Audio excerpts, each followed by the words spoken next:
Good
morning, everybody. Oh, shit.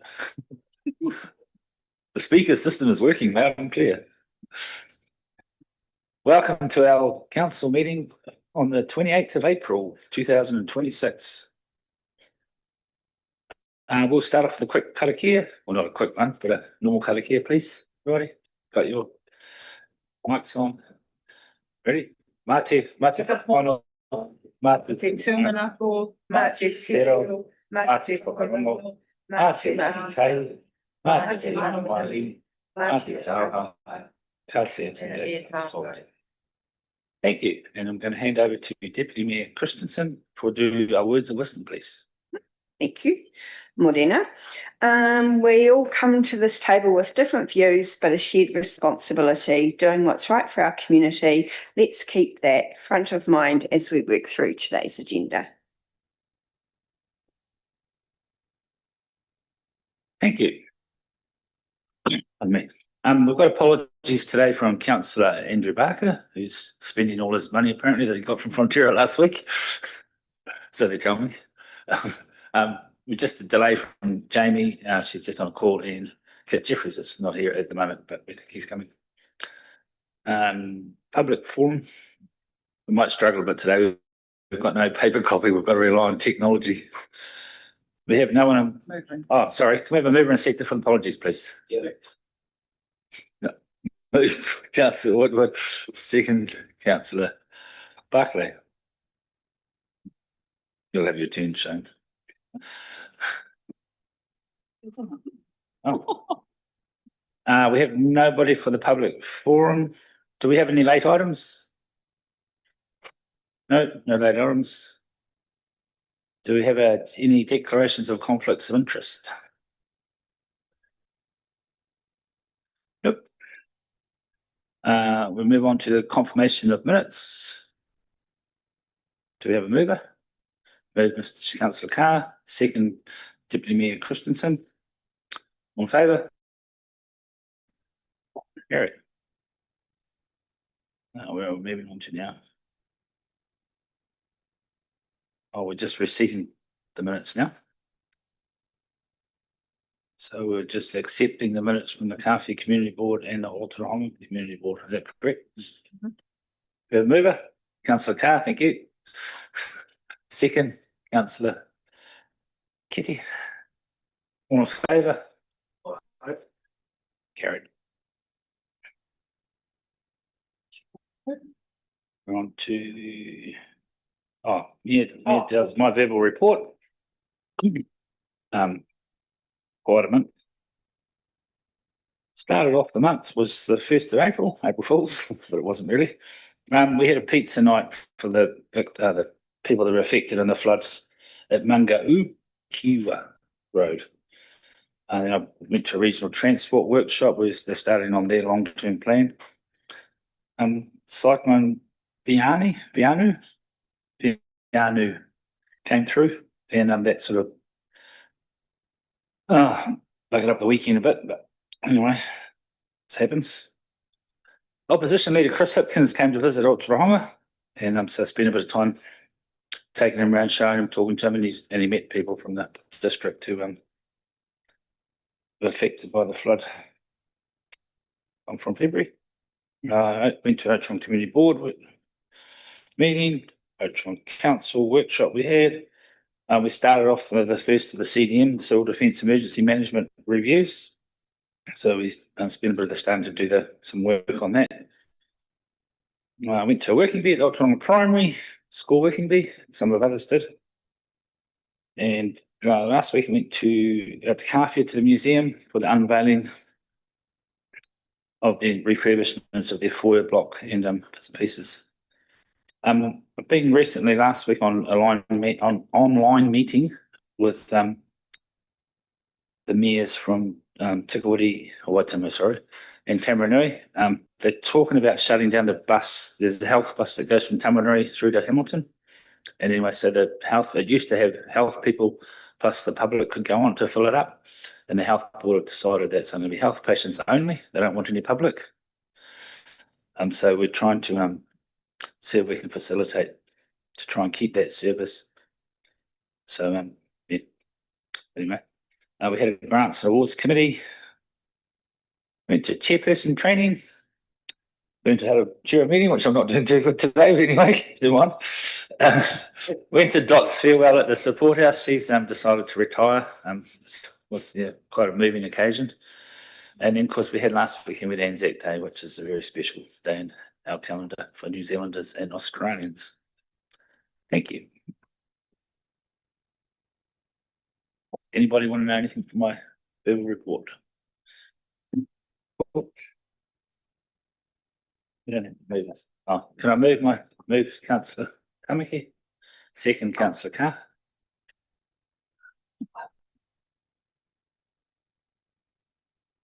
Oh yeah, the Warriors are still winning, so yeah. In case anyone wants to know. Where are we now? So now item 36. It's our first decision report of the day. And we have Group Manager Mark Lewis to present this report. Thank you.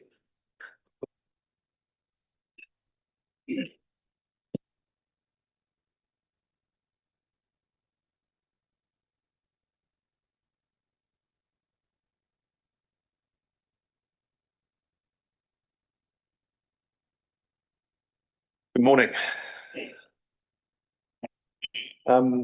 You have in front of you today a report that is full. I've got an echo. There's something echoing.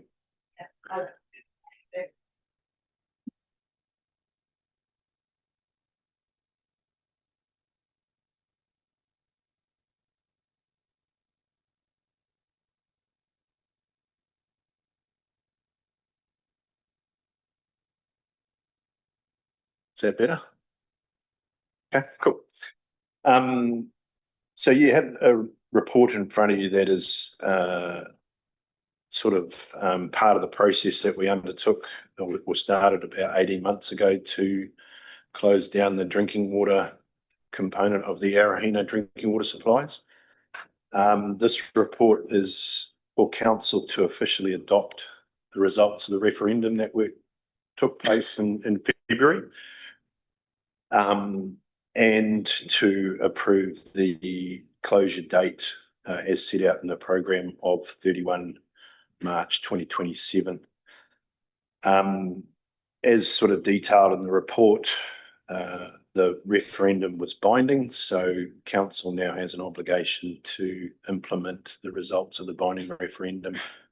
There's not an opportunity to change or modify that result, so this is basically a legislative requirement that council adopts the results and we carry on and close down the drinking water supply on those 3 water supplies in a timely fashion, which we believe will take the next, what is it now, 10 months, although we've started a bit of the early sort of work already. So unless there's any questions, I'll take the report as it's read. Councillor Butcher, question. Through you, Mayor. Hi, Mark. Good morning. Just the Ōtorohanga Hall has to go onto a self-supply drinking water system, which we're going to do for them, or right, okay, and that's got to be by 2027. Yeah, we've sort of, everything has to be completed by the March 31 date. So we're actually putting together some pricing on that work now. We won't necessarily wait till that end date to put that in place. Yeah. But it has to be up and running by then. So that's all covered by current costs within the scheme, or monies within the scheme, plus future monies coming from the stock water that will now be in the scheme? Yeah, so the committee made a decision, and I suppose council as well, is that the cost to put in alternative supplies would be borne by the residents or by the people connected to the scheme, with the one caveat being the Ōtorohanga Hall, because the play centre's in there as well. So the scheme committee decided that they would fund that upgrade. Thank you. Councillor Carr. Yeah, sorry, just on the back of Joe's question, so they're going to fund the upgrade. Are they also going to cover the maintenance costs, any ongoing costs? Or is that on us? No, so in the early stages, we'll get it up and running and I suppose then get or connect this committee or the whole committee with the local the suppliers that can manage it. So the system that'll be in there is no different than a system that will sit on a normal household, which can be easily maintained through a maintenance contract with a local contractor.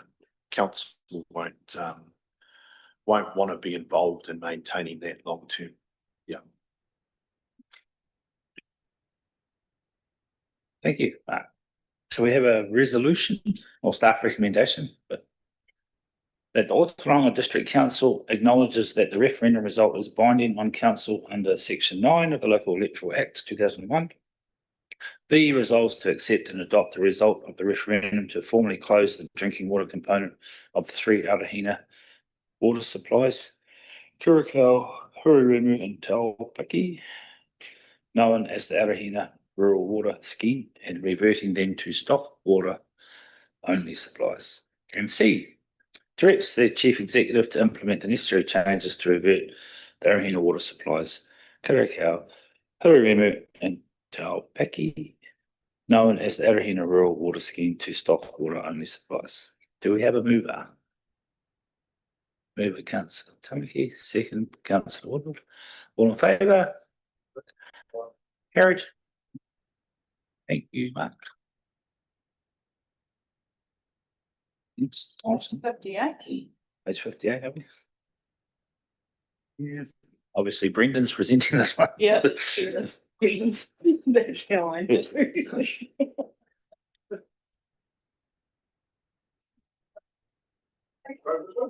Yeah. Page 58. Fees. Yeah. Yeah.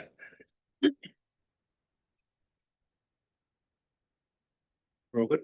Thank you, Brendan. Take it away. Thank you. Yes, so this is the report to adopt the fees and charges for the next financial year, beginning 1 July 2026. I'll take the report as read. Basically, the context just covers off some of the significant changes. We've already been through most of these in the workshop previously with council, but I'm happy to take any questions. And obviously the other GMs will probably help with some of those because I don't know walkouts. Any questions? Councillor Butcher. Oh, Councillor Barclay first, sorry. Yeah. Fast. Through you. I just had a question around wording for my own reference. On some of the pages, page 73, 74, which is 13 and 14 of the report, sorry, 12 and 13 of the report, where it says deposit. Yes. So there is an actual cost on the end of that as well? Yes, yeah, for resource consents, we charge initial cost, so that's based on staff time, plus if we have legal fees or consultants or anything, we will charge that at the end. So the deposit is set at roughly what we think it'll cost.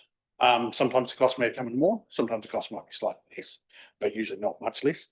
Most of the time the deposit's less than final cost will be. So then we send a final invoice, take the deposit off what they have to pay, so the invoice amount they have to pay is whatever the excess is. Should the wording say something along the lines of deposit plus actual cost, or is this sufficient enough? Do you think?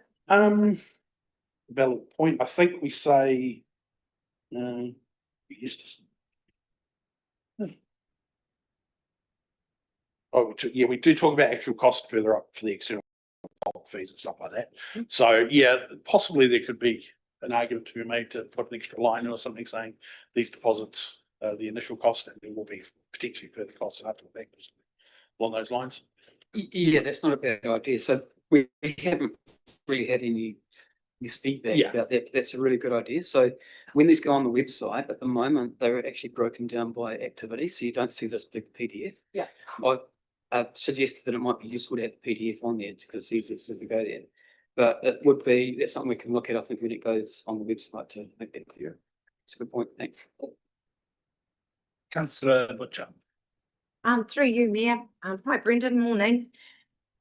Just clarification, and maybe it's me not understanding. On page, well, it is probably 58, the first one, Wastewater treatment and disposal. So you've Yes. got the proposed increase for discharge of septic tank waste. Yeah. So that's for businesses that do that and take people's house. Yeah, the Yep. tankers, yeah. Okay, right. And they actually dispose, and I know this is my ignorance, sorry, they dispose into our. Yeah, so Mark can probably talk about it in a bit more detail than I could, but yeah, there's a Okay. specific place where they can Right. connect their hoses and discharge it to our. Into our, septic okay. tank. That's fine. And then on page 17 of the fees and charges. Yep. There's one in there about solar panels, building consents by project. Oh, yes. Solar panels, over 40 meters squared installation. I've been advised by one business owner, that installs them that, that's not the case by council, but I'm not sure if that's correct or not. That would be a Tony question. So my understanding is that solar panels are generally exempt unless they are so substantive that they actually impact the loading on the building. So it depends on, it's one of those ones that depends. And this is for the depending case. So if a consent is needed, then these are the fees for that, but normally they're exempt for light loadings. Does that make sense? Yep, okay. And then where it's got minor building work. Yep. And it's got oh, even I'm getting confused. You've got other building structures, and you've got garages, hay barns, implement sheds, or swimming spa pools, and it doesn't give a metre squared, and this is on inspections. And then down the bottom, it's got up to 30 metres squared. So that's on that page, which is page 18.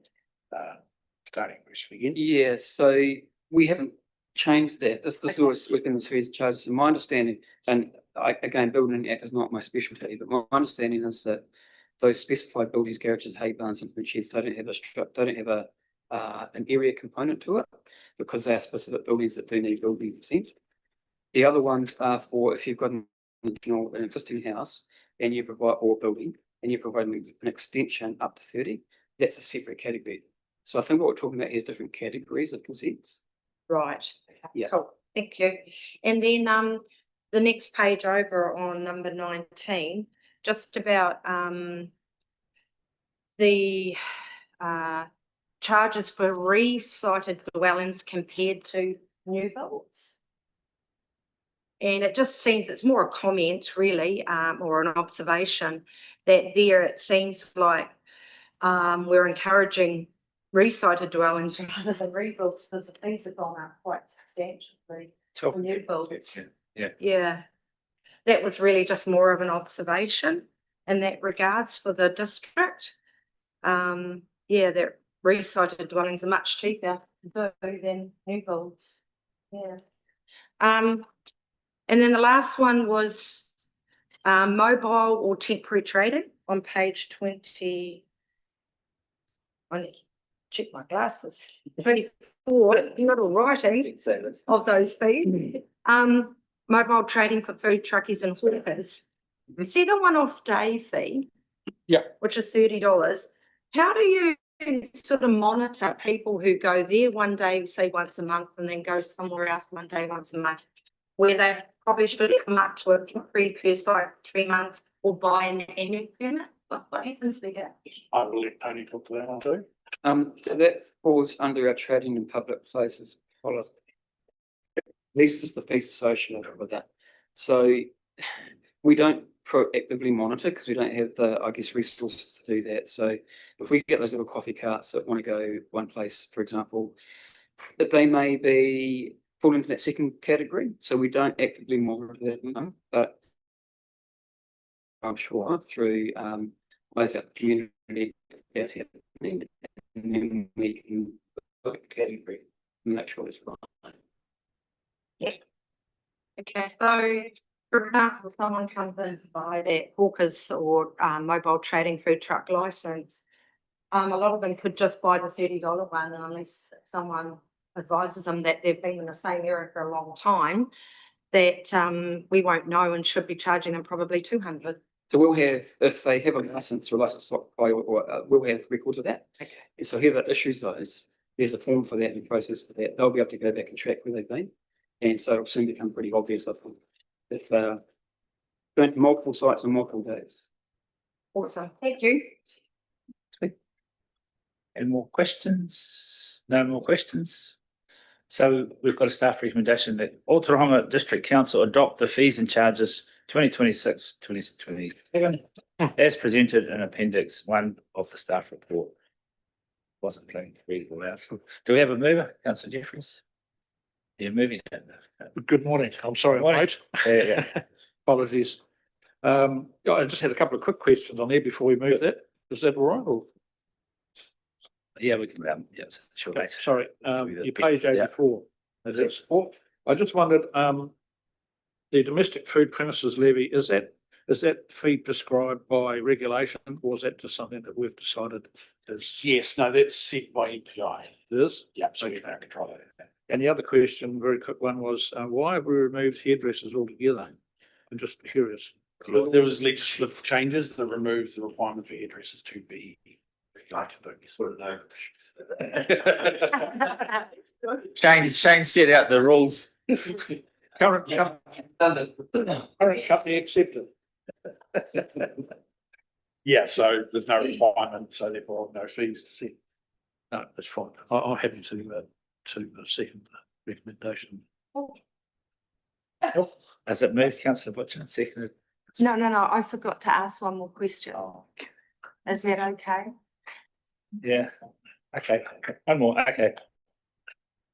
Just with the swimming pools, I'm wondering why with adults it's 16 years, over 16 years, when theoretically 18 years is an adult. And the children are under 4 years when maybe it could be under 5 years. Speak to that one. What page are you on, sorry? Swimming pools, I'm on page Because you're an adult. 9 and 16. 10. Yeah, 70 and 71 of the agenda, Yeah. page 9 and 10 of the. Yeah. Fees and charges. stuff. Sorry, yes.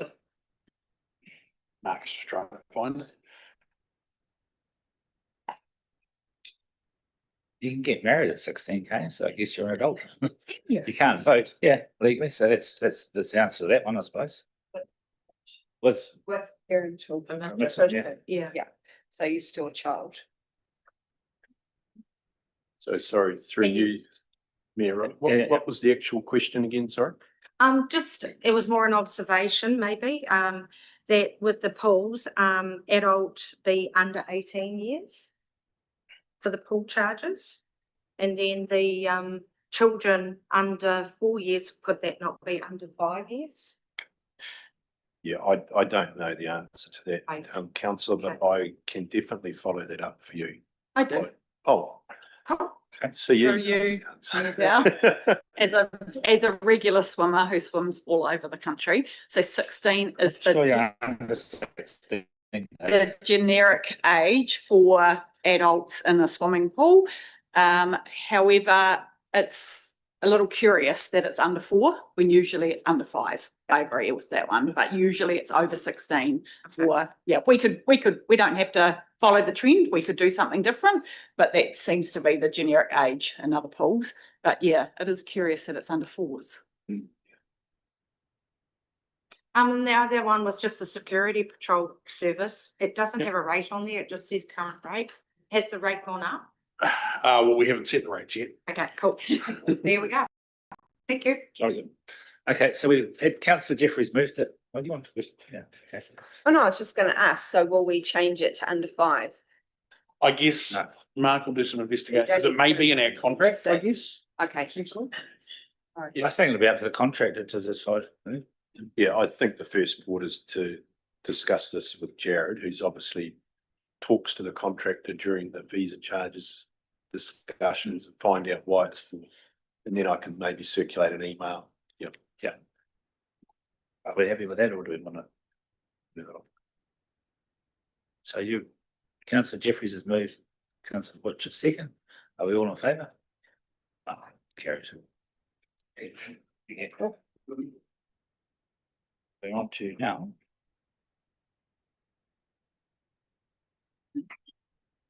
Page 92.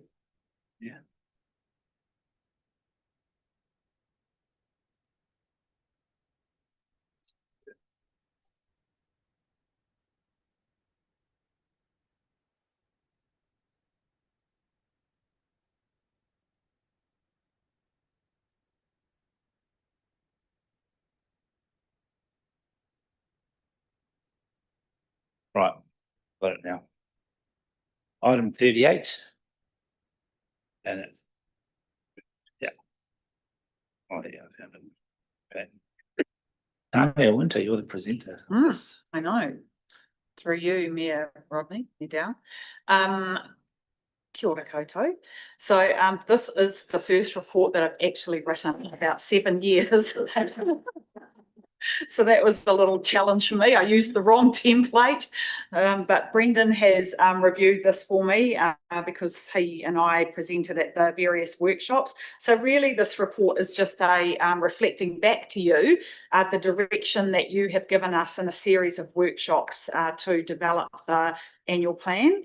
And we've started doing this in recent years just so that we're all crystal clear what that direction is, and for the public record, we have that direction as well. So we've included under section 5, we've included the various direction in there. We've assessed the direction as not triggering our significance and engagement policy, and therefore not requiring consultation with the community. So really happy to take any questions, and we can go from there. No questions? Councillor Jeffries.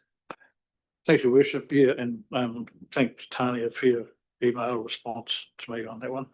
It's here, it's on page 97, where you've got the table of the rate movements there. In discussion with some community board members over the weekend, they're not comfortable with 355, and hence the reason why it's been raised. They were comfortable, obviously, with 2.8. So I said that I would raise it. The consensus pretty much was that the current rate of inflation was 3.1%, and if anything, they'd like to peg it at that. Now, I don't know whether that's achievable or not, but I said I would raise it, and if there's an opportunity to do something, then please do it.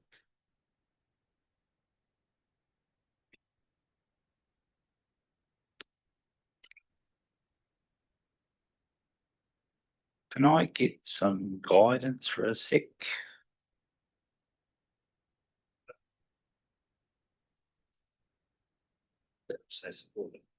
Yeah, sure. Through you, Medal, would it be helpful if I asked Brendan to come to the front? Sorry, Brendan, and just maybe take you through, we don't have the slide handy, but maybe take you through the changes that happened, because I do understand the board's concern, where to them, it seems like with the $12,000 lease for the boat park, which is split 75% district funded, 25% Kawhia Aotea funded, it seems like there's been a massive jump, and just doing that calculation doesn't actually add up.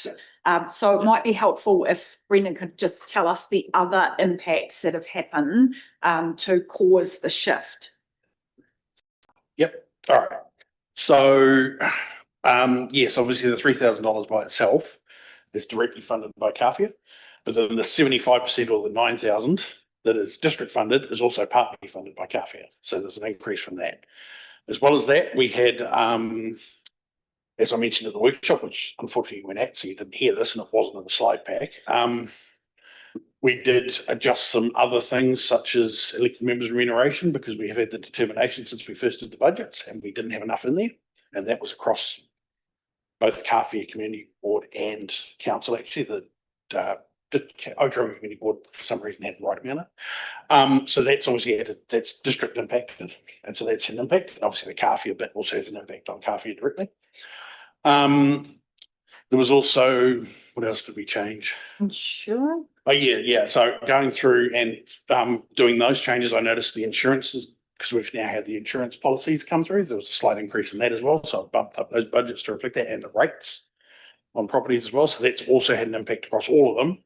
Plus, the other thing I did was updated the rating valuation information. So we've had some movements in valuations, some subdivisions, changes in values and that sort of stuff. So it's up-to-date information as well. So that's changed it slightly as well. So that's where it's come from. It's not just because of that one increase. And unfortunately, that's had probably slightly more of an impact on Kawhia, but it's being a smaller rating base and a smaller starting point, the percentage gets bigger quicker. Yeah. Through you, sorry, just to interrupt. The lease, just a reminder, is commercially sensitive. So there's an amount in here, but we still negotiate with most parties here. Just be aware of that. Well, Brenda, thanks for that. That's certainly very helpful. Thank you. And I'm not trying to create more work for you, but would it be possible just to quantify those in some way so that the board can understand why that? Like, I can try and explain to them as you have, but to try and put any dollar terms against something that hopeless at the moment. So, and I know we're only talking peanuts here, but I was, as I said, I was asked to raise it, and I've raised it. And if there's some way in which we can satisfy the board, that'll be great. Yep. Yep. So is it possible to do that? Or does it? Trying to think if the audit log will have what I've changed numbers from it to. I don't think it does. So quantifying exactly how much, I know I've increased certain things, but I can't remember what it was previously, unless I've got a dump of what it was beforehand, which I didn't do. Might be a bit tricky. I can have a quick look. I mean, we've got the elected members' determination, obviously, because we know what that is, because we get a letter each year. We get a letter each year telling us what the determination is. Well, could I suggest then, Tanya, that and Brendan, thank you again for that. If the reasons for the increases were evident, you don't necessarily have to put dollars next. Okay. Yeah, would that help? You say, look, it was, and these are the reasons why. Bang, bang, bang, bang. We could just leave it at that. we could play just what Brendan just said to us. Yeah. It'll be on YouTube and the next Kawhia community. We'll just put that on the big screen for Sure. and then they can watch that, and if that's seems Yes, I could put a quick note together and explain all that. Very cool. All right, thank you. Appreciate that. Councillor Kitty. Yeah, I just want to commend Councillor Kit in saying and bring this up. It's, with looking back at those fees and charges and how things are increasing, we've always got to be aware that that there's communities out there seriously impacted, and I think Kawhia definitely in being rural. So good on you, Kit.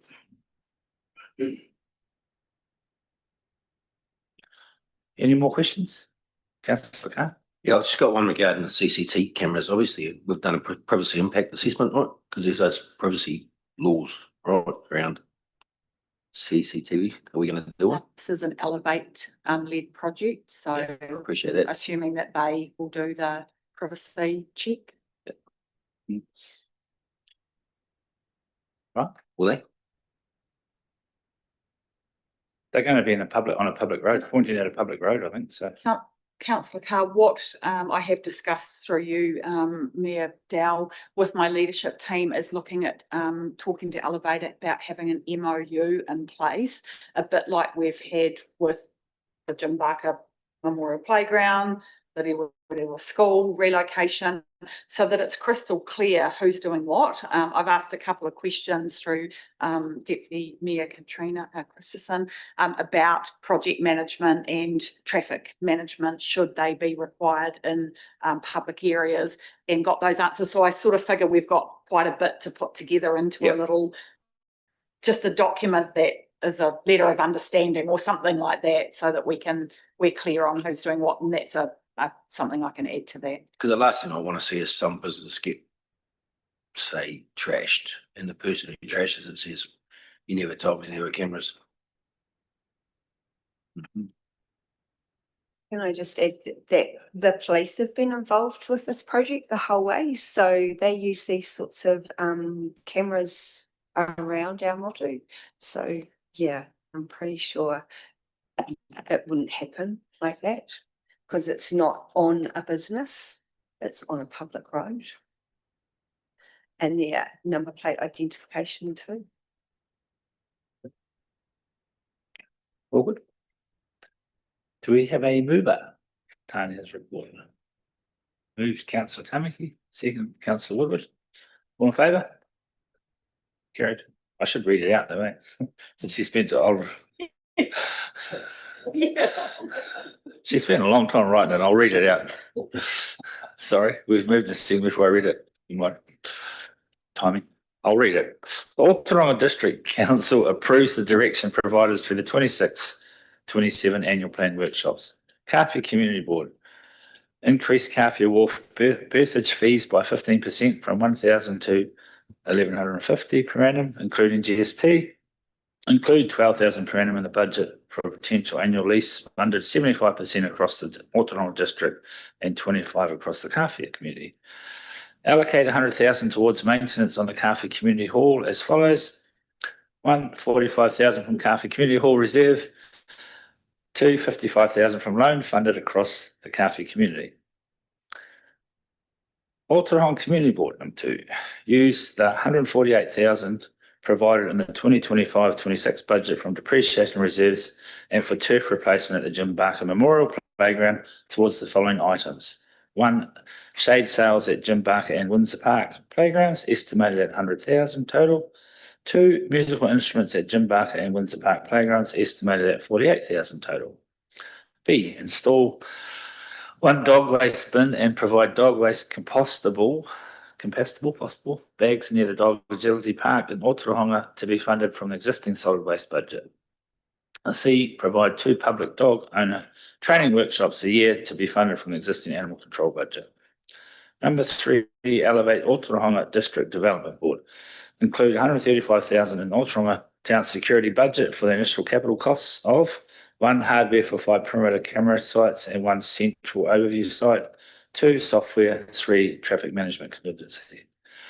Note that the ongoing operational costs of 7,170 for the 2026-2027 will be funded from the existing Ōtorohanga Town Security budget, and this will be reviewed as part of the long-term plan development.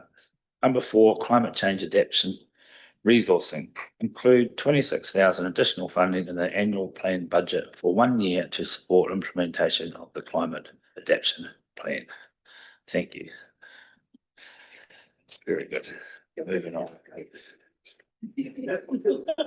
going to ask the report writer to report shorter reports next time. Yeah. On what page are we on? 98. Page 9.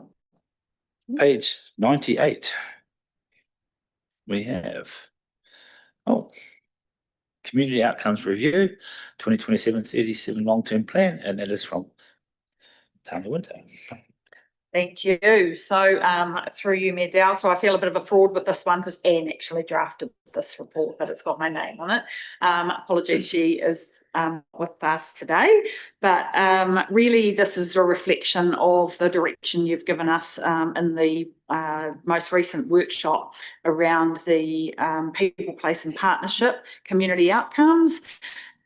You gave us direction that you felt they reflected where we're at and where we're heading as a district, and they are still relevant. You suggested that one change be made under the partnerships heading, and is the removal of the word wellbeing and replacing that with prosperity. So yeah, we've done that. Happy to answer any questions. Any questions? Councillor Jeffries. Oh, it's really, sorry, Tanya, it's just a very, very small point. On the, on page 102, where the logo is, under the heading partnerships, wellbeing is still showing. Does it need to be replaced? Yes, it will. Good. I actually asked Anne that question, and she said that she felt it should stay in there pending the outcome of today's discussion and confirmation, and then we can change it. So good spotting. I thought the same thing, councillor. No, but then I read it was for the 2024-2034, which we're talking about a different plan now. We're on plan number 3 of my 6 years in council. 30 years of planning for 6 years. Councillor Tamaki, please, and then councillor Kelly. Not a question, just a little bit of food for thought. We talk about lots around our identity and how we don't want our identity to be lost. However, when it comes to decisions and making stuff, we quite quickly don't want to be the front runner. We want to play by the rules. We want to, which in some cases diminishes our identity. You know, and the thing that brings me to this comment is the well-being changed to prosperity. If that's the word we want to stand on, then let's stand on. It's a way in which we can hold on to our mana motuhake in a space where lots of the things are dictated to us, and we are kind of governed to do that. This is a little way in which we can stand on our identity, stand on our mana motuhake. So I'm happy to have it change, but just food for thought when we're making decisions, when we make comment around our identity, our mana motuhake. It's okay to stand on it, and it's okay to be those front runners. So just food for thought.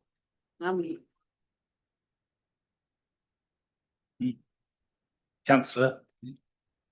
Yeah, so yeah, I think going off Jamie, I liked the word term prosperity, but as long as council, we don't interpret it narrowly, and we have, especially in the economic sense, because we are replacing the word well-being, and in terms of Māori, of the Ngāti Ward, we have to remember that's also a holistic nature of the word prosperity. Kia ora. Thank you, councillor. Deputy Mayor Christensen. I might have missed it, but when did we discuss changing it? Are we just changing it because of the legislation, the new legislation? Have we? That I wasn't, so I wasn't at that one either. Because I really appreciate what councillor Tamaki's just said. Yeah, that's just my thoughts. Because well-being isn't just about, like if we're doing roads, that's well-being too. Like everything we do is well-being, and just because the government says that we can't do well-being, I sort of, Jamie hit the nail on the head. I know I came up with the prosperity word, but that was on the back of what Anne said. She said that well-being's very much frowned upon. You don't want to have well-being in there. But well-being sits better with me from a holistic viewpoint than prosperity. Yeah, I agree with that. And I think we put our head above the sand, so be it. We own it. Because we've got to see the bigger picture here too. The way it can be, prosperity does have an economic implication, but you've got to also have a holistic viewpoint with it as well. But I don't know. I know it's only one word, but if you Google the meaning of prosperity, it's basically Google. Google well-being, and that came up with synonym for prosperity, right? What's the difference? Yeah, really. That's why I suggested it. Yeah. Well, what's the point of poking the bear? Anyway, councillor. I agree with what Jamie's saying, but I suppose for me, prosperity means growth as well, sort of thing. Well-being almost means status quo. And so for us, I think we want to get better rather than just look after people, because we can look after people and they can have a good life, or we can help them get better. So that's just up to interpretation. Yeah.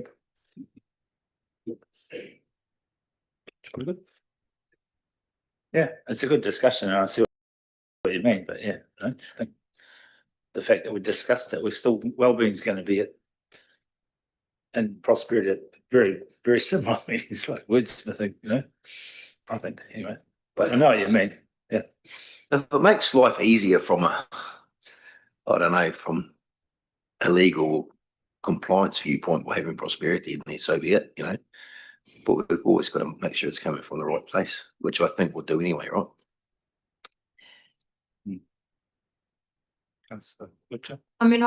Through you, Mayor Dale, I've Googled it, and prosperity, what word combines prosperity and well-being is actually well-being. So, So well-being at the end of the day covers all of that. And that's from the power thesaurus. power. The power. I wish it had taken our phones off us. Then we might be Googling. Councillor Deputy Mayor. Just to be transparent, I'll vote against it when it goes. It's fine. We haven't put it about you. We haven't had a mover in a second yet. You've jumped the train and jumped the chairpersons. Councillor Jeffries. Yeah, just to be cynical, you could have prosperity, for example, well-being.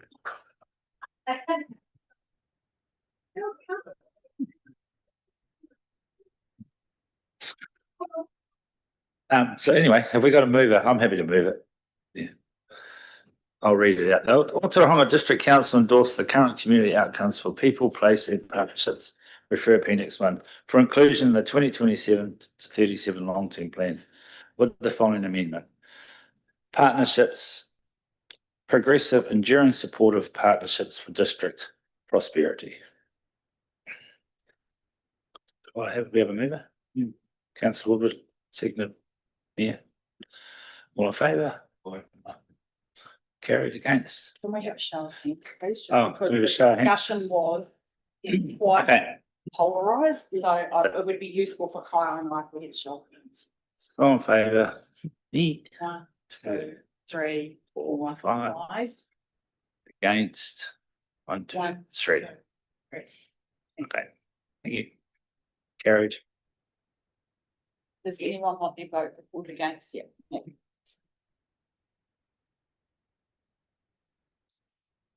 You want your vote recorded against? No? Yes. Is that- Yeah. Well, does anyway, put your hand up. And now we're coming on to that. Item 41. Mr. Graham Bunn, please. This is just the information report.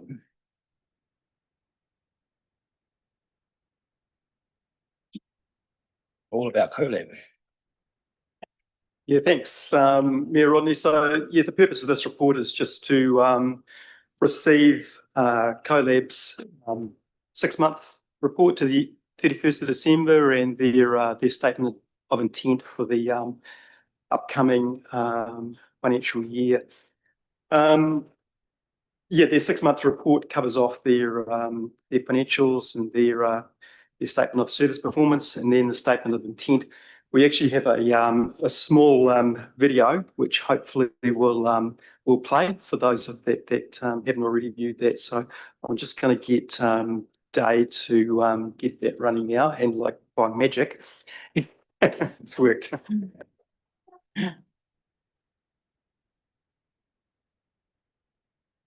Kia ora koutou and welcome. Thank you for watching this briefing session on CoLab's draft statement of intent for 2026. I'm Natalie Allen, Chief Operating Officer. Tom French, Chief Executive. Kia ora, I'm Rachel, GM Finance and Risk.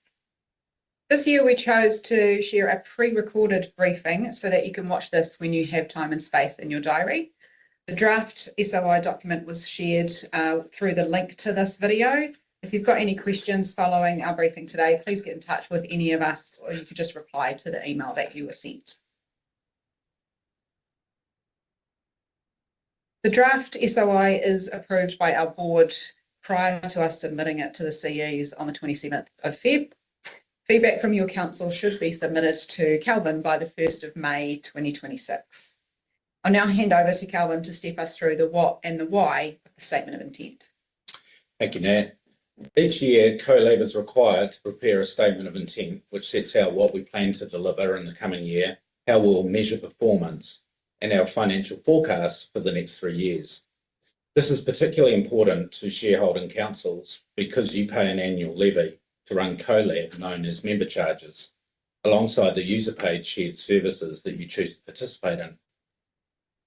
We've deliberately kept this SOI consistent with the 3-year strategy already agreed, and we're entering into the 3rd and final year of that strategy. What's different this year is not what we're doing, but the pace at which we're doing it. Over the past 2 years, councils have increasingly asked us to move from concept to delivery and to do that together. That's translated into stronger uptake of shared services, earlier than planned growth, and greater confidence in collaboration. As a result, this SOI reflects a business that is stretching further in FY27, particularly in areas where councils are already seeing benefit. It is also important to note that this is a draft SOI. As shareholder expectations continue to crystallise over the next few months, particularly given the wider reform environment, we expect some refinement to what the final SOI will look like in June. For forecasting purposes, we've assumed a status quo approach. I'll now hand back to Nat to walk through what's staying consistent and what's evolved. Thanks, Calvin. At a strategic level, the 3-year goals remain unchanged. We're still focused on 3 things: ensuring councils or shareholding councils understand and experience value, growing the scale of our shared service function, and continuing to build a diverse, capable and motivated team. What's notable is the progress we've already made. At the halfway point of the strategy, we had expanded shared services by 16 instances against our original 3-year target of 24 instances. Based on that momentum, we're now aiming for 28 instances by June 2027. From an operating perspective, CoLab continues to play 3 roles: an ideas laboratory helping councils explore opportunities, a shared service delivery partner, and a facilitator of joint procurement. In FY27, the focus areas that matter most to councils are clear: building consent transformation and automation. So that includes onboarding councils to CoLab building services and progressing Project Lego to MVP stage. Procurement and cost efficiency, including joint procurement initiatives. Service growth with a focus on extending building services, trade waste and RAM, or now known as AWM, sharing that expertise to new councils. And regional collaboration, supporting Merrill and CE-led initiatives. This slide is just a reminder that these are our 10 shared services going into the new financial year. We also facilitate other shared initiatives, but do not actively manage them as a shared service. This includes the Shared Valuation Data Scheme, the Health and Safety Pre-Qual Scheme, and now I'll hand over to Rachel to briefly cover the financial picture and what that means for our councils. Thanks, Nat. From a financial perspective, the SOI reflects disciplined growth. Revenue from services is forecast to increase in FY27, driven primarily by REMU and CoLab building services, along with broader uptake of existing services.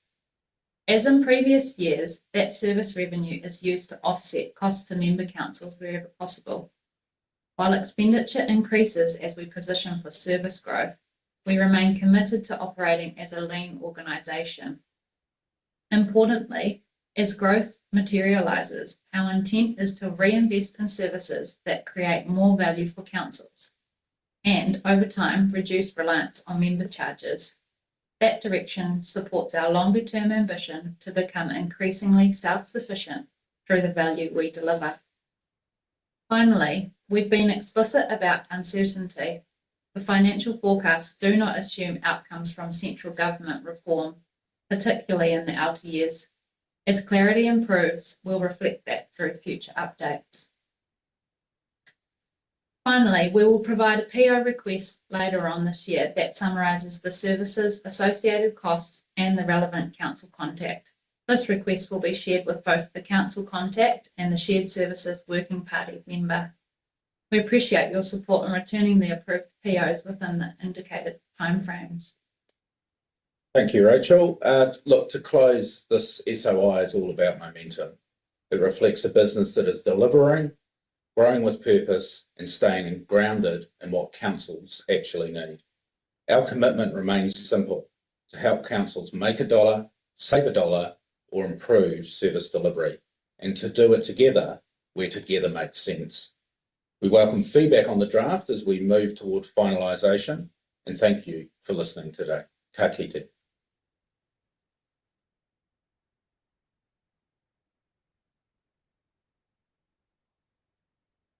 that your presentation, Graham? That's an easy way. I could have done that. You should have done that, Tanya. Yeah. Play someone else's video. Have we got any questions? Please, Councillor Jeffries. Thanks, Your Worship. Yeah, Graham, on page 107, under 5.1, there's a table there. And in the first box, under objectives, third bullet point, it talks about all shareholders taking up at least one additional shared service. Do we have any thoughts about what that additional shared service might be?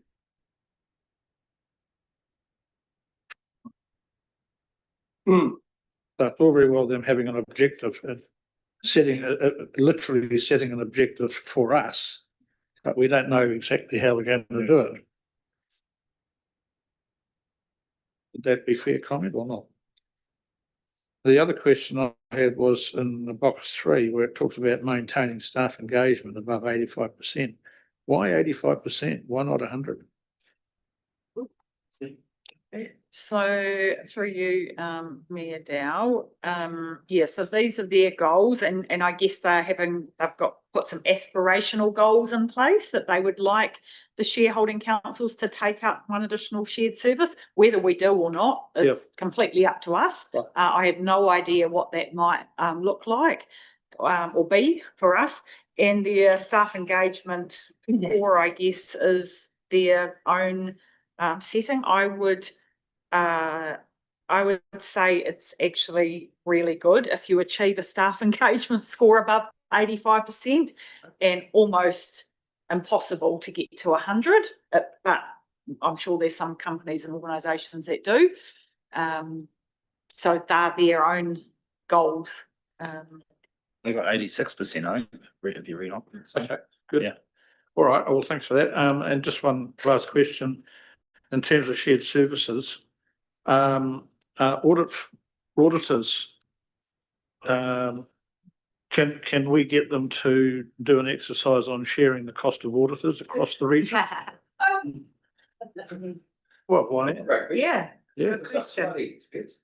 Yeah, so through you, this is your opportunity to give them feedback on their statement of intent. So if there are any messages that you would like us to take back to them, this is your opportunity for that. So if you would like us to suggest to them that maybe they look at investigating that, then we can. Okay, well, I'd certainly support it. Yep. Okay, Graham's making notes. Councillor Butcher. Just a clarification. The water services and the shared services, that obviously will decrease once the water goes over.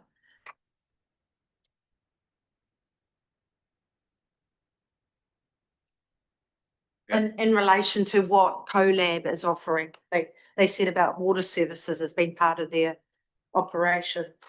Yeah, I'm through you, Mayor Rodney. I'm not entirely sure of how that's going to work when the Waikato Waters sets up or established on the 1st of July, but I imagine those conversations are going on. For our, obviously, sampling and testing that we do, that will transfer over in 27. There will still be a limited amount of testing that will be done by us through our other water supplies, because we do stormwater testing as well as raw water testing. So we'll have to keep doing some of that. But the majority of it will move over with Waikato Waters. Okay, so what are the water services then that they're talking about in their operations that they can give expertise in as a shared service for us? Sampling and testing. Oh, okay, but we do that ourselves anyway at this stage. No, Oh, they okay. do it for us. Okay, thank Yep, you. I saw a CoLab vehicle out of the $10 plant last week. Wow, wonderful. So, and the other question was, what's the approximate levy for Ōtorohanga I can District give Council? you all the breakdown. So I've got an email with all of that in there. So last year, the total spend with CoLab was $122,000. Of that, 32,000 was our contribution towards a procurement advisor that we share with 2 other councils. That's up for renewal at the moment, so we're considering whether we need that going forward. 32,000 is for company management and support member charges. That is, CoLab have indicated that's going to go from 32,000 to 50,000 next year.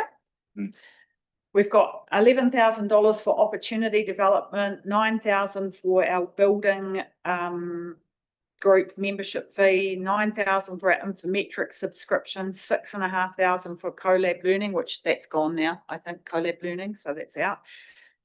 6,000 for our Aon insurance brokering, 5,000 towards the building processing hub, and 4,000 for working party membership charges, and then a whole bunch of smaller things. So total of about 120, looking to go up to about 135, and we've got that in the current budgets. Thank you. Councillor Woodward. More just a question of clarification, because I don't know a heap about other than what I've read in here. But so they seem like an organisation pretty intent on growth.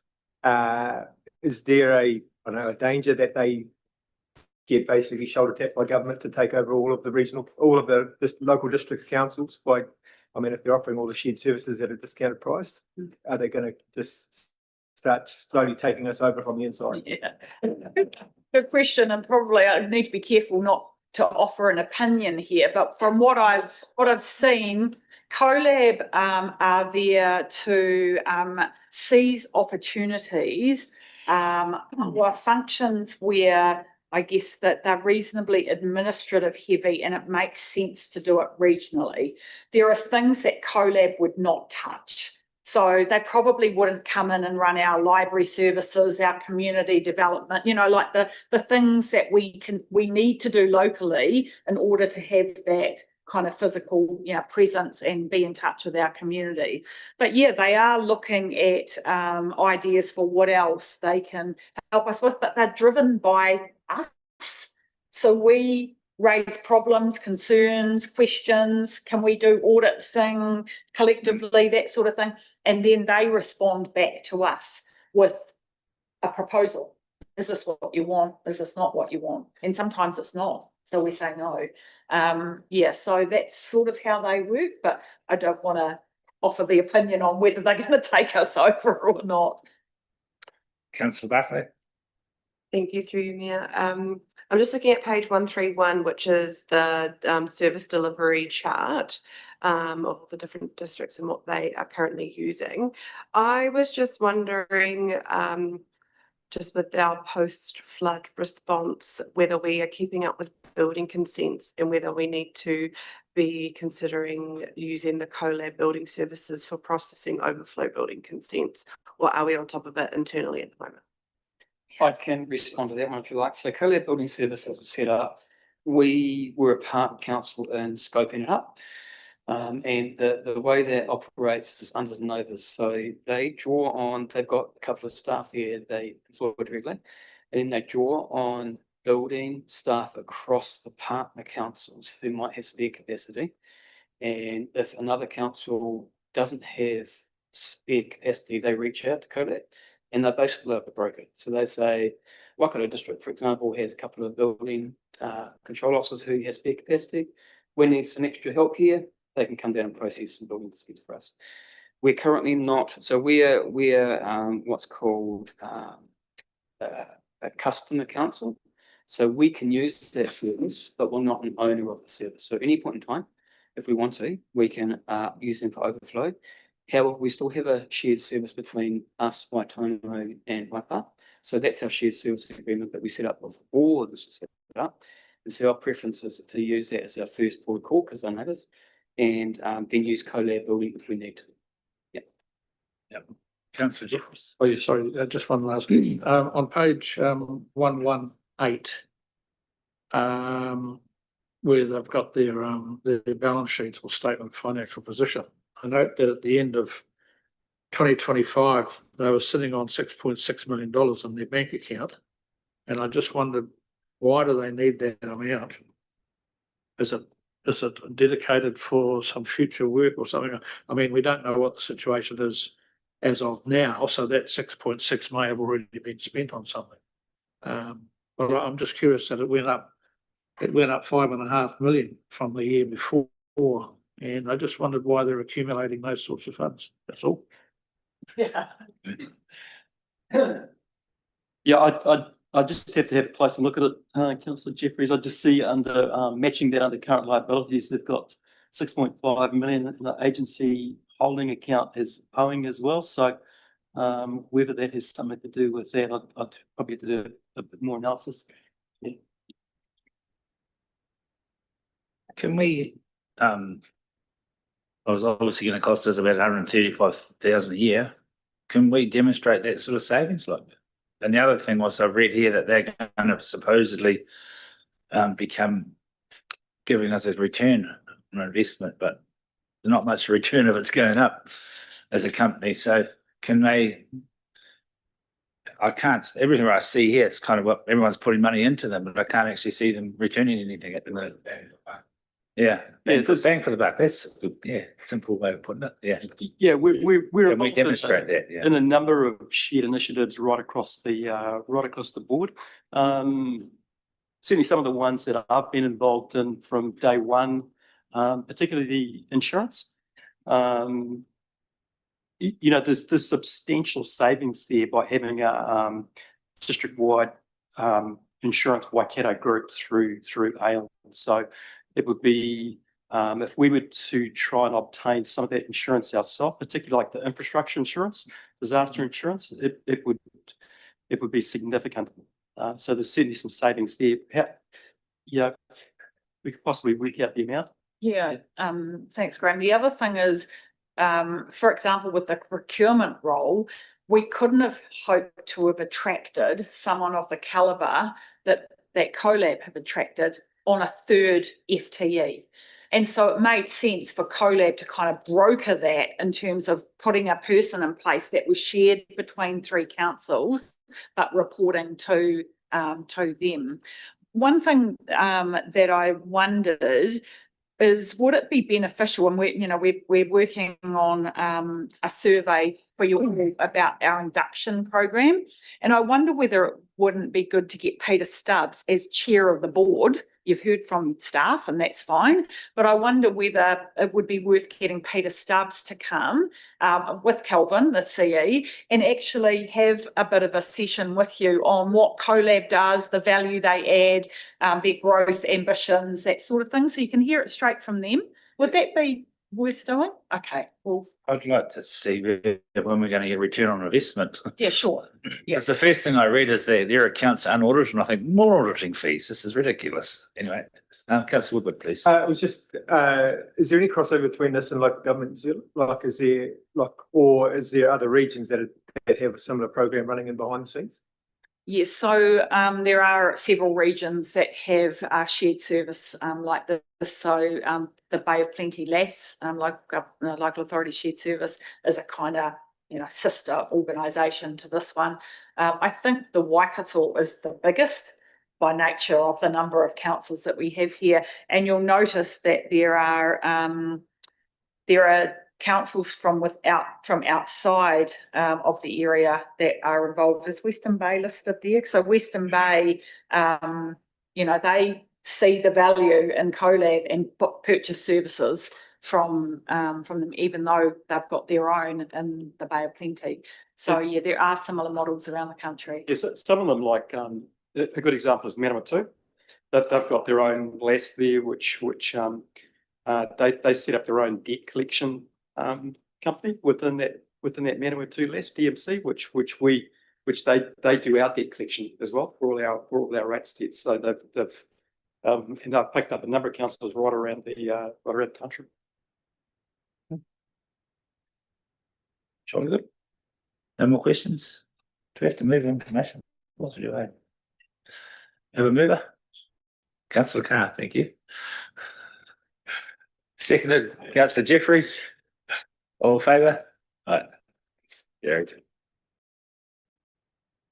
That needs one. Oh.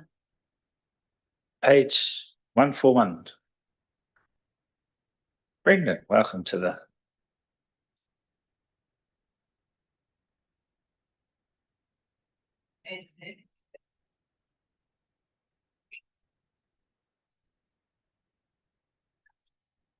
Right.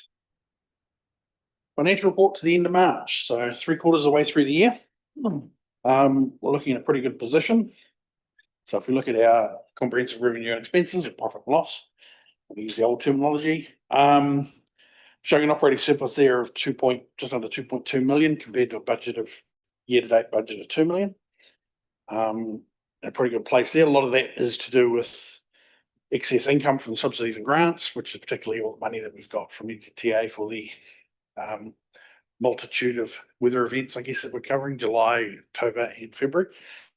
Not much of the February stuff is in that March. That's mostly still tidying up the last of the October event. But a lot of the costs for March are actually in there. Costs for February, sorry. Well, some of the costs, not all. And so that's why the other expenses is obviously up on budget as well by about $2 million. So they sort of offset because stuff. That's obviously covering the bulk of the cost there. If we move down to the next page, which is 143, so we've got the other expenses, which we went through last time. So that's a breakdown that we use in our annual report at the level that we produce that.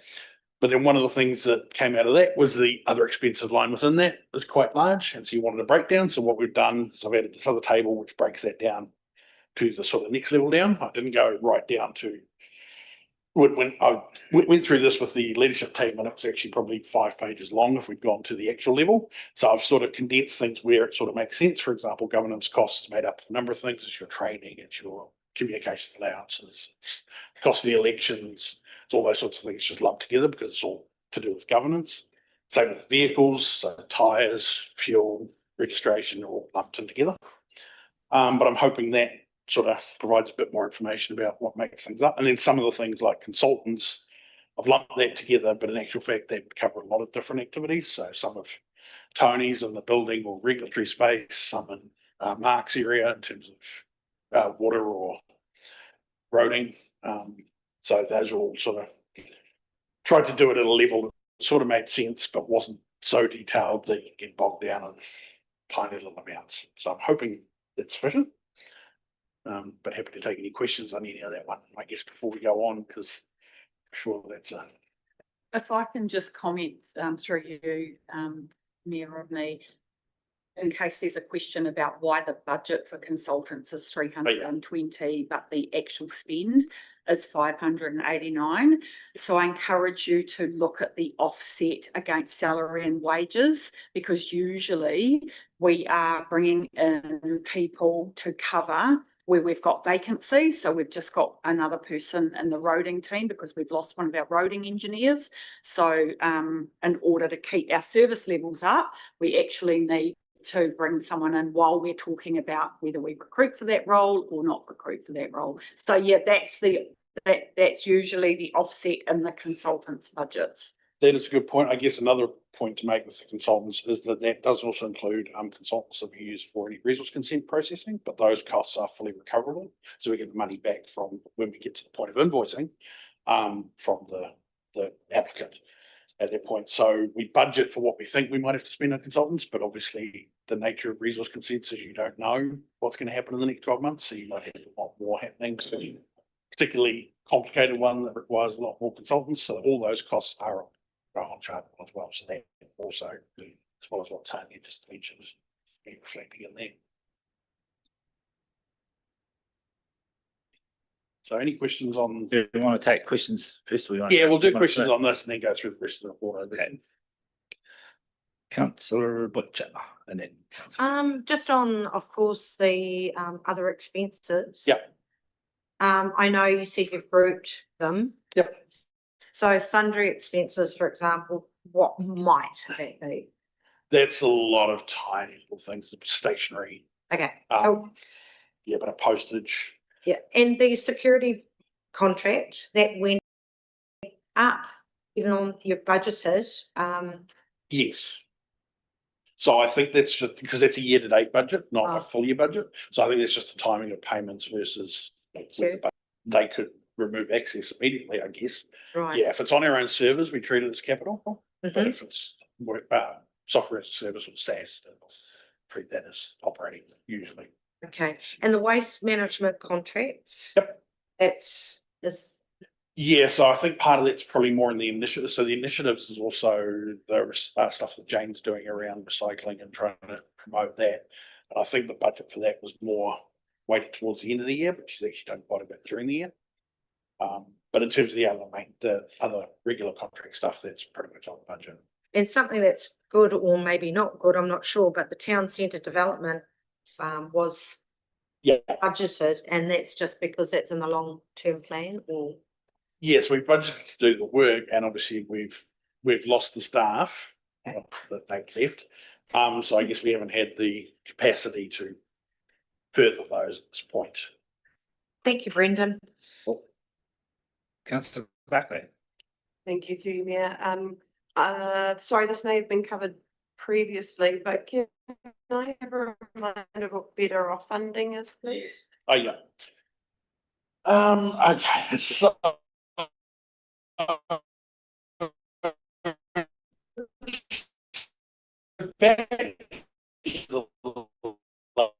orders was that they would give each council a pot of money, dependent on population size or something like that. I can't remember the exact thing. That they could use to, because the Three Waters was going to take our water office and put it into initially one of 4 and eventually one of 10 entities around the country, so that we didn't end up worse off, hence the name Better Off. They would give us, I think for us it worked out, it's supposed to be 16 million all up or something, wasn't it, for us? But then the first, Because the first tranche So was the better off first tranche. funding, and the second tranche, which never eventuated because the government changed, was no worse off funding. yes, that's right. But we never got the no worse No. off funding, just the better off funding, Yeah. which is So the way it worked is, there was a first tranche, which was about 2.6 million, I think. I can't remember the exact figure. That we could use for anything we wanted that wasn't water. So it could be anything else. So the council at the time did a lot of work and went out and semi-consulted or consulted. Yeah, mainly with our iwi partners. Yeah. Mhm. And came up with a range of projects that it was going to be used for. So one of those was the college. I think that was the big one. It's about 1.6 of the 2.5 all up. It's going to go to the West College. Kawhia Seawall was another one. Oh, ASS Seawall, sorry, at the time. Ōtorohanga order. Yeah, and some grants and various other little things. I can't remember the last of it. Yeah. So anyway, there was a number of projects came up with, and so that money, even with the change of government, that money was promised and is still ours. So offsetting this expenditure here, there is line in our income for this that exact same amount. Well, it's not exactly the same because it's a timing issue. So we have to, certain milestones we have to hit before we claim the money. But at the end of the year, we'll balance out to zero. I think most of those have to be done by the end of next year. Yeah, end of 27. That whole thing will wrap up. Yeah. So but we don't budget for it because it's just money in and out. We haven't really put a budget in because also we didn't know when things were going to happen. So yeah. So that's kind of the story of one of us. Councillor Jeffries, a question. Thanks, Your Worship. Yeah, Brendan, 4.3 on the report. Yep. This is probably more of a Mark question than you, but how much of our 25-26 roading program will not be undertaken as a result of recent weather events? And has that been factored into our 2026-27 budgets? Are you talking dollars or physical works percentage? Well, both, I suppose. Because I guess, I mean, I'll answer the dollar side of things from what Paul's told me. So part of getting the increased subsidy was we had to use up our money that we already had in budget to do some of the stuff already at the 63%, and then we'd get the 83%. So I guess we've used some of that money. All the money will get used. Right. In terms of what the impact is on our actual physical work we're going to do, that's probably a part of the question. No, I think we discussed this at Risk and Assurance, and the only one that we were concerned about was the reseals. And that has eventuated. We've had to stop early, and that was more weather related rather than programs. So that's the only thing at this stage. We've got to give you some confidence, Council, we've got a dedicated staff or consultant just working on that emergency work, so that the rest of the team and its Tanya mentioned before, we had to bring another person in just to focus on our BAU contract. So there's always next year to pick up anything that we can't complete this year. Sure. But at this stage, we're quite confident we're going to get through, the majority of that program. No, that's good to hear. And Woodley, Mark, sorry, supplementary there. So will there be a report come back to council at some stage which shows us what the total cost of our remedial works has been? Yep, through you, we're going to wrap that into like recovery updates. Okay. So that we're not bringing you heaps of separate reports. Yep. Okay. Yep. All right, thank you. Now, the next question was under other expenses, Brendan. Yep. Look, I don't like to see Deloitte named there. I wondered whether we could just change that to audit fees, please. It has to be named. Does it? In our annual, well, they're named in our annual report anyway, because they're. Yes, I know. It's but the only I guess contract. yeah, okay, good point. And here it wouldn't have to be, but it is in our annual report. They have said it has to be. Okay. So they're happy with their name being in it. Is that Okay, no, that's fair enough. It's just that they're the only contractor that we actually physically name, isn't it? Yeah, Pretty much. So I just thought it was a bit off that we. no, fair enough. Yep. Yeah. I had a similar question around better off funding. That's been dealt with. Yep.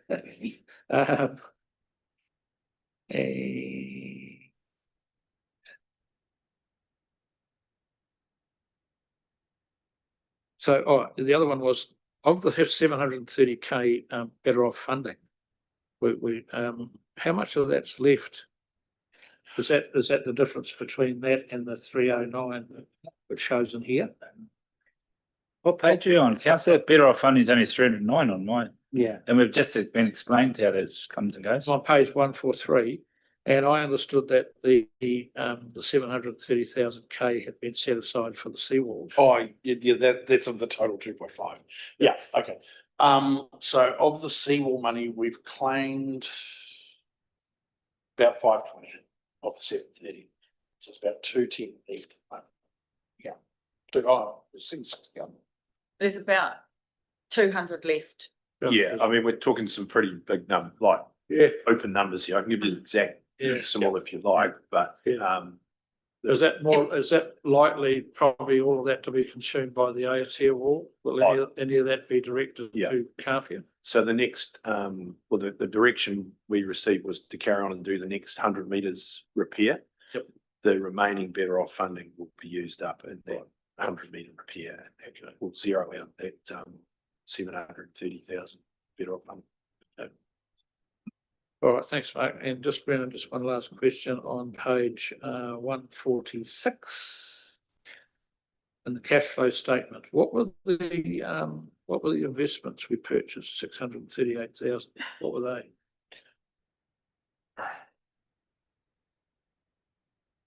Off the top of my head, that will be to do with the loan interest. No, interest is above. That'll be the movement in our investments. So the airport, stuff like that, we have to revalue each year. So yeah, there's some revaluation done here that's applied through already. Okay, so that affects your cash flow. Yeah. Yeah. All right. Thank you very much. Sorry, good. Moving on. Yeah, so we'll go, I mean, that was jumping down a bit, but that's okay. So we'll go into the statement of financial position. So as you can see, we're still in a pretty healthy position there. $8 million of current assets versus 3 million of current liabilities, which is pretty good. The trade and other receivables, which is mostly again rates. The bulk of that, to be honest, was subsidy from NZTA, because that gets included in trade and other receivables when we do the claim. So that was about 1.2 of that 5.6 by itself. Then the rest will be split between rates and other debtors. Moving on to our combined cost of service statements. So this is essentially our P&L plus our capital, just grouped in a different way, and with all the internal overhead charges in here, which I've going to be covering off overheads when we get to it as part of the LTP. So we'll love that session.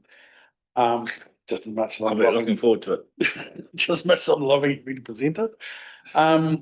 So yes, overall here, we're in a pretty good position there as well in terms of the capital. As you can see there, we've spent, well, capital on our repayments, but 6.8 against a budget of 10. That does include some carryovers in that budget. So some of that work might still be ongoing, but we carry all the budget into the first month of the year. So there might be some slight timing issues there. On to the cash flow that we just talked about.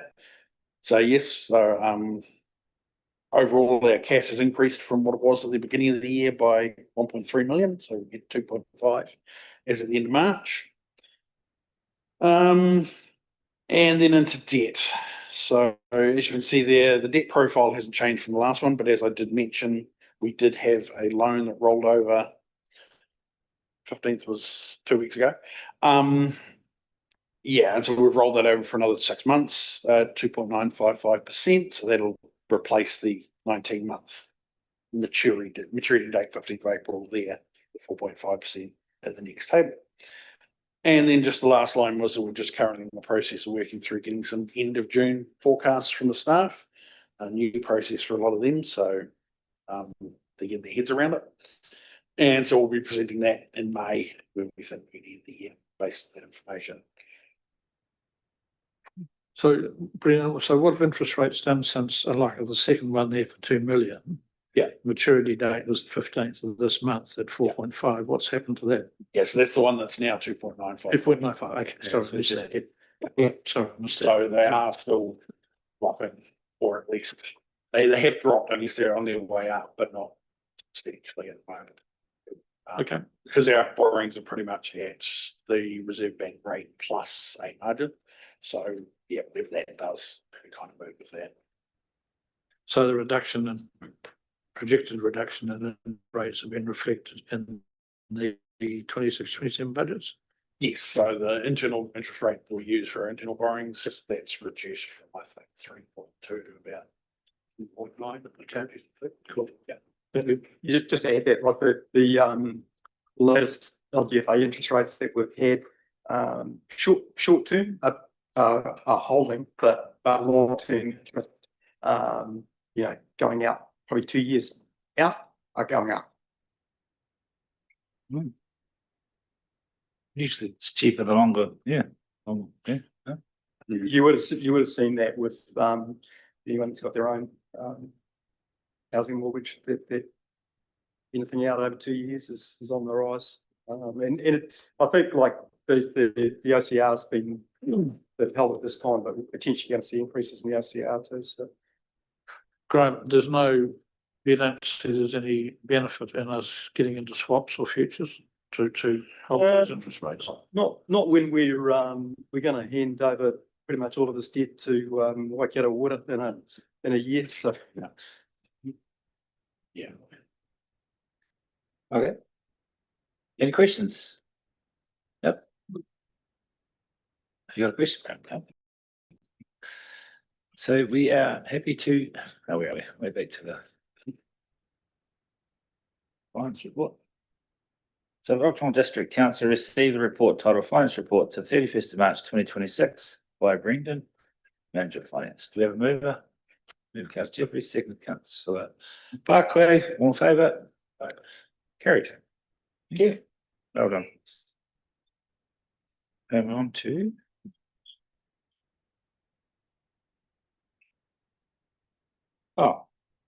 council updates. Councillor Jeffries. Thanks, Your Worship. Pretty quiet month for me because Di and I had a couple of weeks away. I was in Aussie visiting family, which was very nice. So 2nd of April, we had the Kāwhia Community Board meeting. And then over the weekend, of course, we attended the Anzac Parade at Kāwhia, which I thought was a really good parade, beautiful day for it, and a good muster turned out for that. So well done, Kāwhia. I just want to take this opportunity, if I may, just to acknowledge the passing of Sandra Drummond. Now, a lot of you will know Sandra. She and her partner, Alan Rube, were have been or still were actually involved heavily in community activities, and they were actually the hall committee for many, many years as well. So her loss will be felt widely throughout the community, and I think it was appropriate just to mention Sandra. So that was all I had. Thank you. Right, thank you, councillor Kelly. Yeah. Can you turn your mic on, please? Beg your pardon, sorry. Go on, On just the- leave it up to- on the 15th, we had a civil defence review. That was really, really helpful in terms of mentally trying to move forward from that, and hoping that we're going to have something positive in return. We've also sat online Carfield board meeting, but you guys do awesome. I'm watching through that. Also, had a briefing with some of the Māori lawyers that are interested in doing free law advice in Carfield, but we keep in touch in regards to how we move forward. Jamie and I with that. Otherwise, I've been just down Wellington studying. So, thank you. Thank you, councillor Tamaki. Well, I haven't been doing much. I've been stuck in Kapahaka mode. So Well, next year in February, yeah. next year in February, we've been lucky enough. Tainui has been lucky enough to secure 6 spots at Te Matatini, which has been held at Hopu Hopu. So the team I perform for will be one of those 6. So if you're not doing anything, it's an event. Oh, it's huge. It's probably about 100 to 200,000 people through the gates in a week. So it's so no mai hara mai. Thank you, councillor Woodward. Attended the Ōtorohanga local branch of the Federated their AGM, and the Anzac dawn, not the dawn one, the 10 o'clock parade. I was looking at the dawn one, so that remembered them then. No, and otherwise pretty quiet for me. Thank you, councillor Carr. I went to the pizza night with Rodney at Mangawika Road, which was interesting actually in terms of where they sit, and certainly compared to other areas of the district. No, it's good. It's good. Workshop last week, obviously. Mayor Relief, which is always good, always nice to give money away. Caught up with a couple of my constituents for a beer on Sunday night, which was good, just to get a lowdown on what's happening in the district, where they sit.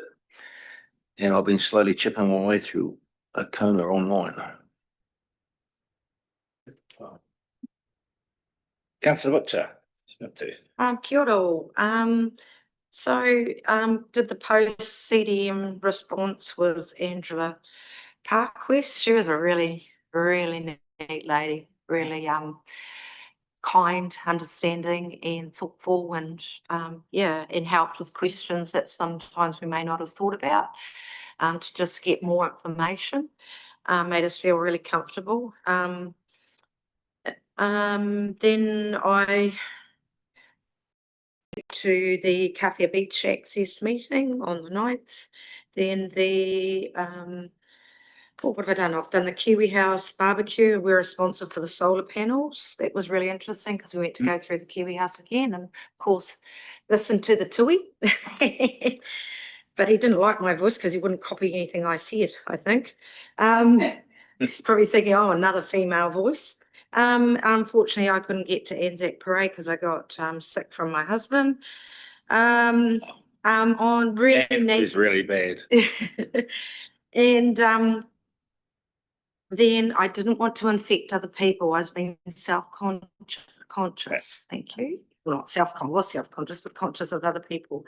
14th, the induction workshop, and then 18th of April, helped at Ōtorohanga Primary School to move back into the school.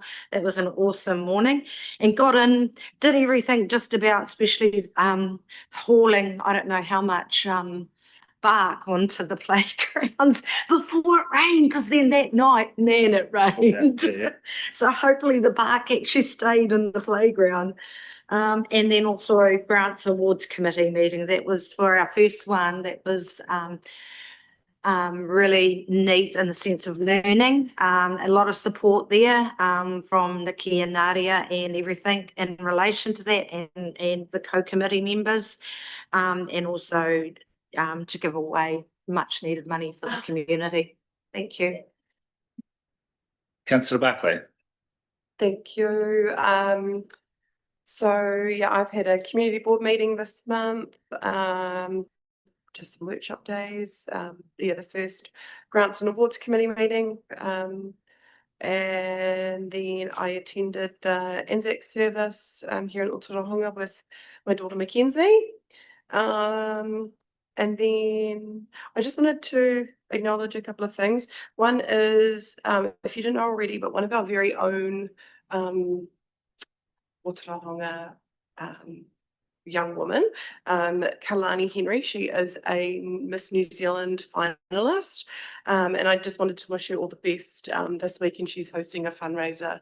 And I sadly can't attend, but yeah, I just wanted to wish her all the best for that. And the other one is my little girl is turning 1 on Saturday. When I was elected in, she was 4 months old, and I just, yeah, can't believe how fast the time has gone. So yeah, that's all. No. Deputy Mayor Katrina Christensen. So community board meeting on the 13th, the grants and awards meeting on the 22nd, which is always fantastic to be able to give money away.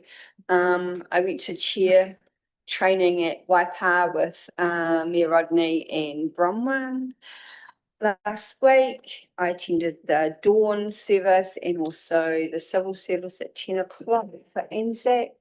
And just following on from what Taylor said about Kalani, it's this Saturday at the Hangatiki Motor Inn Caves. If you go onto Facebook, it's $50 a ticket, and it's raising money for Pink T-shirt, anti-bullying. Yeah, and if you go off public votes online, she's winning, but it doesn't all just come down to that. But yeah, and if you do vote for her online, there is a charge of like $1 for a vote or $20 for so many, but that goes to her cause that she's fundraising for, which is anti-bullying. I'm heading there. You forgot something, Joe, that you did. Yeah, and I just wanted Councillor to, Butcher. I just really wanted to acknowledge in relation to Councillor Jeffries about Sandra Drummond and Ellen Roubaix, because they've been in the whaleboat committee for a long, long time, and our 2 children have done the whaleboat boating for, I don't know, maybe 6 years in a row. And what they do with all the community, and especially the young rangatahi, is just awesome. So it's really sad that Sandra has passed. Oh, sorry, I forgot something too. So I think we need to have an induction where you write down. yeah, both Anzac Day services like I always do, but on the back of that, thank you from the RSA executive for the council for the changes to the road management. They worked really well. Certainly a lot more inconvenient for a lot of road users than previous years. So thank you, Kai, for the editing. Thank you. Resolution. Right? Oh, No. moving on to that. Yeah. Oh, sorry. Oh, yeah. Sorry. Could you please read out the resolution Yeah. register? Thank you, Mayor Dow. So, yep, some resolutions, many of them to be removed from the register. So C22, the dog agility course in Ōtorohanga, it's now an operational matter that staff are following up on, so that's recommended to be removed. We're keeping C25 on there, the Rewarewa Schoolhouse relocation. There's a hive of activity happening around there, that's for sure, but it's still underway, so we'll keep that on there. C43, the funding of the weather event recovery, we can remove that. C44, the affected dwellings consenting for the February weather event, recommending that be removed. Waikato Triennial Agreement, C45, recommending that's removed, and C46, our submission on simplifying local government to be removed as well. Okay, but then, Do we need to move that one? yes. So the Ōtorohanga District Council confirmed the removal of resolutions C22, C43, C44, C45 and C46 from the register. Do I have a mover, councillor Woodward, seconded councillor Tamaki? I would change. All in favour? Aye. Against? Carried. Thank you. Now.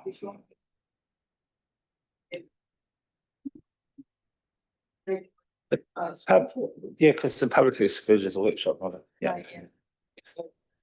No public excluded. There are no reports. Could we please have a closing public here for this part of our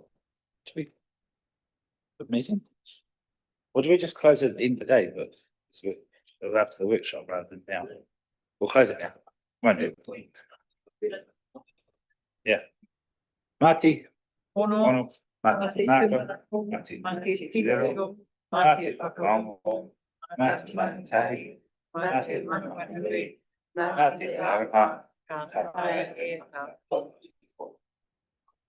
I would like to declare the meeting closed. Now we can all get up and do 10 star jumps just to listen up before we get into the workshops.